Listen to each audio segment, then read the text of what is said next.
माता केकई बोले जन कठोर तन धरे शरीरू और सिखई धनुष विद्या वर वीरू।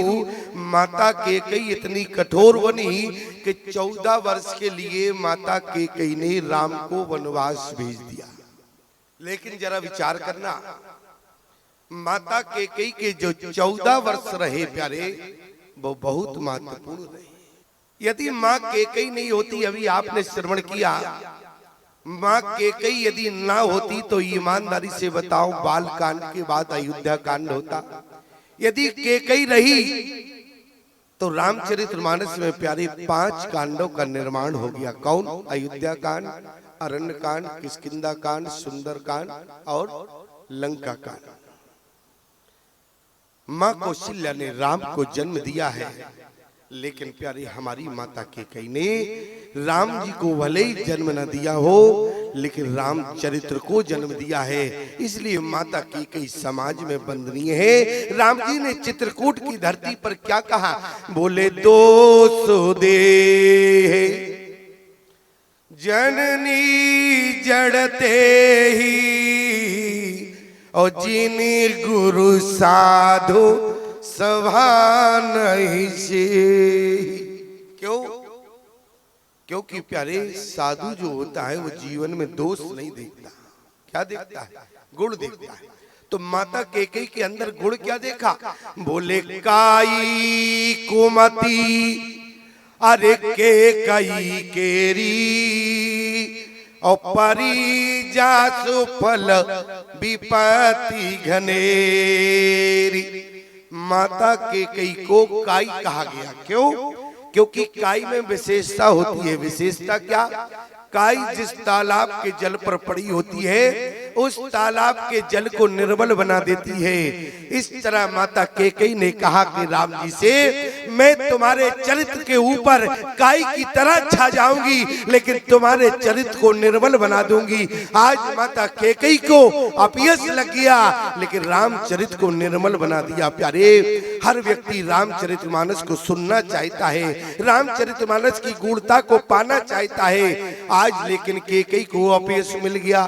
केकई ने क्या कहा? बोली हो तो प्रात मुनि वेश धर, अरे जो न राम बन जाए तो मोर मरण रावो रोयजस और नृप समझिए मनोमाय। आज माता केकई ने कहा मेरा मरण होगा, आपको अपयश मिलेगा। कथा तो आप सुनी चुके हैं, तो दूसरी जगह ले चले कथा को। क्यों?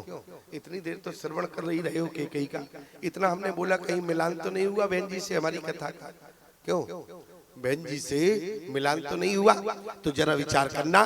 केकई के 2 वरदान रहे। केकई कह रही थी मोर मरण राहुल यजस याद रखना, और इसके बाद क्या हुआ? बोले दशरथ मरण के कई यजस उल्टा हो गया। इतना ही नहीं प्यारे, आज नारी के जीवन में विधवा शब्द बहुत खराब होता है। कौन नारी चाहती है कि समाज में नारी सब कुछ सुनना चाहती है प्यारे, लेकिन विधवा सुनना नहीं चाहती। जिस दिन नारी के कान में आवाज जाती है कि आज तू विधवा हो गई, लोग कहते हैं कि केकई के कारण ही कौशल्या और सुमित्रा को बेदब्यता लगी।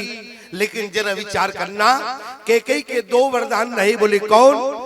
बोले सुनो प्राण प्रिय भावत जी का, देव एक बर भर तय टीका, दूसर बर मांगो कर जोरी, पूर्वनाथ मनोरथ मोरी। लेकिन दूसरा वरदान है क्या? बोले तापस वेश विशेष उदासी और 14 बरस राम वनवासी। माता केकई ने प्यारे आज राम जी को 14 वर्ष का वनवास मांगा। पहला वरदान भरत को राज्य मांगा। लेकिन जरा विचार करना, पहला वरदान केकई ने किस कारण से मांगा, दूसरा वरदान केकई ने किस कारण से मांगा। आज मानो कि केकई ने अपने अंतःकरण में विचार किया कि केकई के जीवन में भले ही बेधब्यता लग जाए, लेकिन हमारे पति की कीर्ति कलंकित नहीं होना चाहिए। क्यों? इस रघुकुल का नाम है, और चक्रवर्ती सम्राट राजा दशरथ हमारे रघुकुल की मणि है। ईमानदारी से बताओ, दशरथ जी रघुकुल की मणि है कि नहीं है? राम जी भी है, राम रूप रघुवंश मणि, लेकिन राजा दशरथ को क्या कहा गया? बोले आवधपुरी रघे कुल मणि राहो, और वेदो विदित ते दशरथ नाम। अरे राजा तो इतने हुए, लेकिन किसी को प्यारी मणि नहीं कहा गया। जबकि उसी कुल में भगीरथ हुए जिन्होंने गंगा को धरती पर लाए। लेकिन याद रखना, गंगा को लाने वाले भगीरथ है, लेकिन मणि नहीं हुए। और आज गंगा जिनके चरणों से निकली है, जिन्होंने उस ब्रह्म को ही इस धरती पर उतार दिया हो प्यारे, इसलिए राजा दशरथ को मणि कहा गया। और आज ऐसे राजा दशरथ की कीर्ति यदि कलंकित हो जाए। केकई ने बहुत शांतिपूर्ण ढंग से विचार किया, मंत्रा ने बहुत बातें कही, लेकिन केकई ने प्यारी एक बात पर विचार नहीं किया। लेकिन जब मंत्रा ने कहा कि महारानी, याद रखना, रानी कौशल्या है, रानी सुमित्रा है, लेकिन केकई रानी नहीं बल्कि महारानी का दर्जा है। जैसे राजाओं के पहले रानियां बहुत होती थी, लेकिन एक रानी ऐसी होती थी जो सिंहासन पर बैठती थी।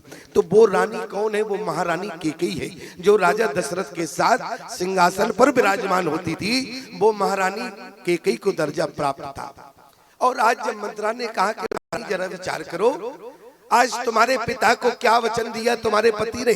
तुम क्या चाहती हो कि तुम्हारे पति की कीर्ति कलंकित हो जाए? अरे महारानी जरा विचार करना। बोले रघु कुल रीत सदा चली आई, और प्राण जाए बर अरे वचन न जाई। तो आज तुम्हारे पिता को तुम्हारे पति ने वचन दिया। वचन कौन सा था प्यारे? जिस समय केकई का स्वयंवर हुआ, उस समय राजा दशरथ भी गए हुए थे।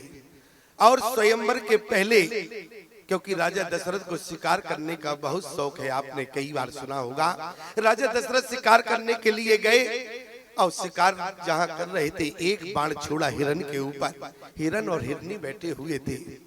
केकई ने देखा कि हमारे राज्य में कौन है ऐसा जो हमारे राज्य में शिकार कर रहा है। केकई भी धनुर्विद्या में निपुण थी। केकई ने भी प्यारी धनुष पर बाण चलाया, और जैसे ही बाण चलाया तो राजा दशरथ के बाण के दो टुकड़े हो गए। राजा दशरथ ने कहा सारथी से, यहाँ हमारे बाण को काटने वाला कौन है? उसी समय सारथी ने कहा, आप जिस राजकुमारी के स्वयंवर में आई, वही राजकुमारी ने आपके बाण के दो टुकड़े कर दिए।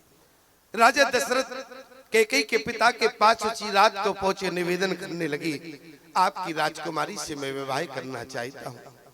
केकई के पिता ने कहा, आप अयोध्या की नरेश? हाँ, तुम्हारी रघुकुल में वचन की बहुत मर्यादा है, इसलिए मैं चाहता हूँ आप वचन दें। क्या वचन? बोले, मैं केवल इतना वचन चाहता हूँ कि केकई की गर्भ से जो संतान होगी वो अयोध्या के सिंहासन पर विराजमान होगी। क्या? जो केकई के गर्भ से संतान होगी वो अयोध्या के सिंहासन पर बैठेगी। आज राजा दशरथ ने वचन दिया, केकई को वो बात याद आ गई प्यारे। और दूसरा वचन क्या है?